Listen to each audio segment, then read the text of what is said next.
नमस्कार, मैं हूं नीलू। तो एक बार फिर से ईरान के सुप्रीम लीडर अली खामेनेई को जान से मारने की धमकी मिली है, और वो भी धमकी मिली है इजराइल के रक्षा मंत्री की तरफ से।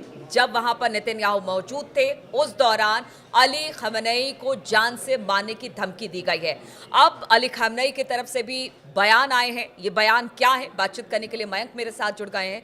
मयंक, एक बार फिर से हत्या की या फिर जान से मारने की धमकी ईरान के सुप्रीम लीडर अली खामेनेई को, क्या कुछ कहा गया, कहां पर कहा गया और किस तरह से अब इसे लेकर अली खामेनेई की तरफ से बयान आए हैं? देखिए, बीते रविवार को जो रक्षा मंत्री हैं इजराइल के कार्ड्स, वो रेमन एयर बेस है वहाँ पर पहुँचे हुए थे, और बेंजामिन नेतन्याहू इजराइल के प्राइम मिनिस्टर भी उनके साथ थे। इस दौरान उन्होंने बात करने के दौरान उन्होंने ये बात कही कि अगली बार जो है वो सुप्रीम लीडर जो है अली खामेनेई साहब, वो हमारे निशाने पर होंगे, और अगर किसी भी तरह का हमला ईरान की तरफ से होता है या ईरान जो है वो हमें उकसाता है, तो अगली बार आप निशाने पर होंगे। ऐसा संदेश जो है वो अली खामेनेई को टारगेट करते हुए दिया गया है। देखिए, ये इस बयान के पीछे की कई सारी वजह है जो समझने की ज़रूरत है कि आखिर इजराइल बार बार ऐसा क्यों कह रहा है। हमने देखा 12 दिन की युद्ध के दौरान भी इस तरह के बयान सामने आए थे कि हम हमला कर सकते हैं और हमें पता है कि अली खामेनेई साहब की लोकेशन क्या है। इस तरह के बयान आए, अब एक बार फिर इस तरह के बयान आ रहे हैं। इसकी देखिए एक बड़ी वजह ये है कि अभी 2 दिन पहले ही, मतलब इस बयान के ठीक पहले की बात है कि अली खामेनेई साहब की तरफ से ईरान के लोगों को एक संदेश दिया गया। ये मौका था 40 दिन, युद्ध के 40 दिन पूरे होने को लेकर। आप उस दिन की बात करिए जिस दिन जितने कमांडर्स थे ईरान के, उनकी शहादत हुई थी। जो इजराइल के हमले में जो इनके साइंटिस्ट जो हैं और जो अलग अलग आर्मी के और एयरफोर्स के, नेवी के कमांडर्स थे, उनकी शहादत हुई थी, उसको 40 दिन पूरे हुए थे। इस मौके पर अली खामेनेई साहब की तरफ से एक संदेश जारी किया गया। अब देखिए, उस संदेश में उन्होंने जो बातें कही थी, उसके जवाब में इजराइल जो है वो थोड़ा सा चिंतित नज़र आ रहा था, ऐसा हम कह सकते हैं।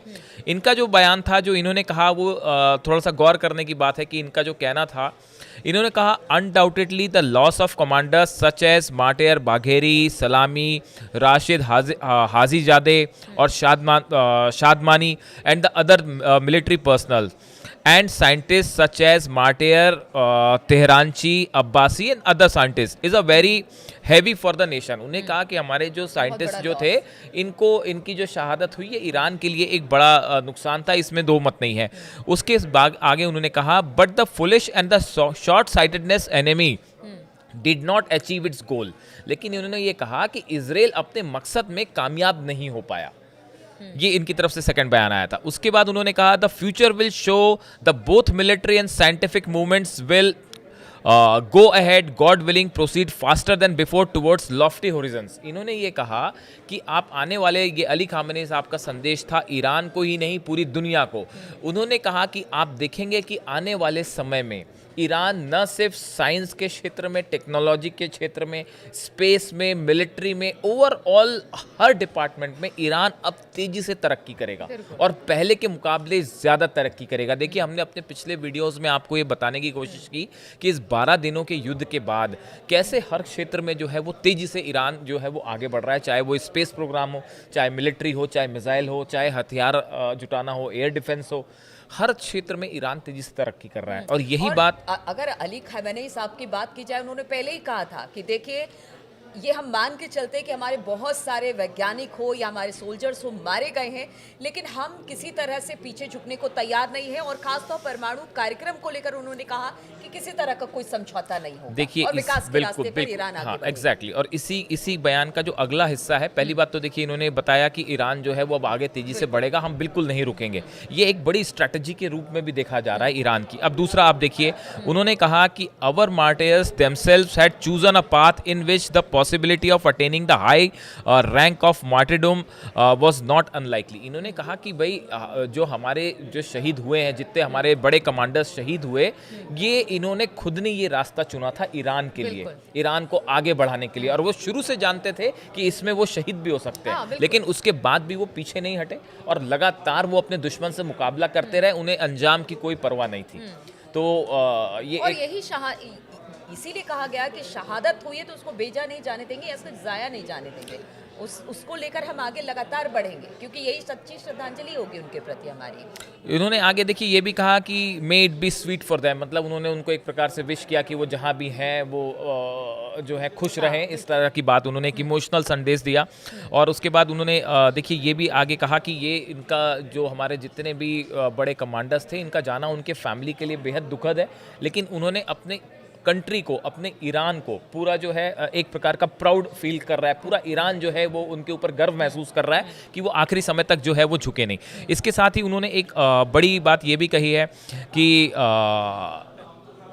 किसी भी तरह से, किसी भी दबाव में, ये बात हम शुरू से कह रहे हैं, एक बार फिर उन्होंने ये बात दोहराई है कि किसी भी फील्ड में, किसी भी दबाव में आके ईरान कोई कदम नहीं उठाएगा, चाहे वो अमेरिका की तरफ से दबाव हो, चाहे इजराइल की तरफ से। की कोशिश रक्षा मंत्री की तरफ से इजराइल और की गई बिल्कुल। और इसके साथ ही एक बड़ा बयान उनकी तरफ से ये भी आया, उन्होंने हर ईरान के नागरिक को 7 ड्यूटीज़ कह लें आपको 7 जिम्मेदारी दी है कि आप इसे पूरा करें। ये बड़ा इंटरेस्टिंग है। उन्होंने कहा है कि आप नेशनल यूनिटी को मेंटेन करें, आप जो है साइंस और टेक्नोलॉजी को तेजी से आगे बढ़ाने की कोशिश करें, आप ईरान की जो डिग्निटी है, जो सम्मान है, उसको बरकरार रखने की कोशिश करें, जो डिफेंस कैपेबिलिटी है, रक्षा का क्षेत्र है, यहाँ पे ईरान को मजबूत करने की कोशिश करें, और गवर्नमेंट सरकार की जो इफिशियंसी है आप उसको बढ़ाएं, उसको मदद करें। और स्पिरिचुअल गाइडेंस जो आपका एक जो इस्लाम भी सिखाता है कि एक स्पिरिचुअल गाइडेंस के साथ आप अपने मार्ग की तरफ, अपनी दिशा की तरफ आगे बढ़ें, उन्होंने उसका भी संदेश दिया। और जो रेवोल्यूशन थी ईरान की, उसके नियमों को, उसके सिद्धांतों का पालन करें। तो ये एक प्रकार से देखिए ये बड़ा मैसेज था इस 12 दिन की जंग के बाद। बड़े डिटेल में उन्होंने ईरान के कि आप बूस्ट भी होते हो, आप उत्साहित होते हो कि जब बड़ा नेता को इस तरह से कह रहा है तो आप उसको फॉलो भी करते हो। एक तरह से उत्साह बढ़ाने वाली ये चीजें थी। और आखिरी बात उन्होंने जो कहे कि Iran will by God's grace grow stronger by day God willing. उन्होंने कहा कि ईरान जो है अल्लाह की जो एक प्रकार से उसकी बरकत हो और ईरान तेजी से आगे बढ़े, और मैं ऐसी प्रार्थना करता हूँ, कामना करता हूँ। तो ये इनका जो संदेश है ये पूरे ईरान में बहुत तेजी से वायरल हुआ, और बताया जा रहा है कि इनके इस बयान के बाद इजराइल की तरफ से बयान आया। बिल्कुल। तो ईरान के सुप्रीम लीडर अली खामनेई ने जो बातें कही हैं उसको लेकर अब देखिए इजराइल की तरफ से भले हत्या की धमकी दी जा रही हो, लेकिन अली खामनेई का कहना है और ईरान वासियों का कहना है कि वो किसी तरह से धमकी को बहुत सीरियसली नहीं लेते हैं। वो लगातार ईरान की तरक्की के बारे में सोचते हैं, और खासतौर पर परमाणु कार्यक्रम को लेकर जिस तरह से चौतरफा दबाव है उसको भी वो झेलने को तैयार नहीं है। चलिए, किसी के साथ इस चर्चा में बस इतना ही। आप लोगों का हमारे साथ जुड़ने के लिए बहुत बहुत शुक्रिया।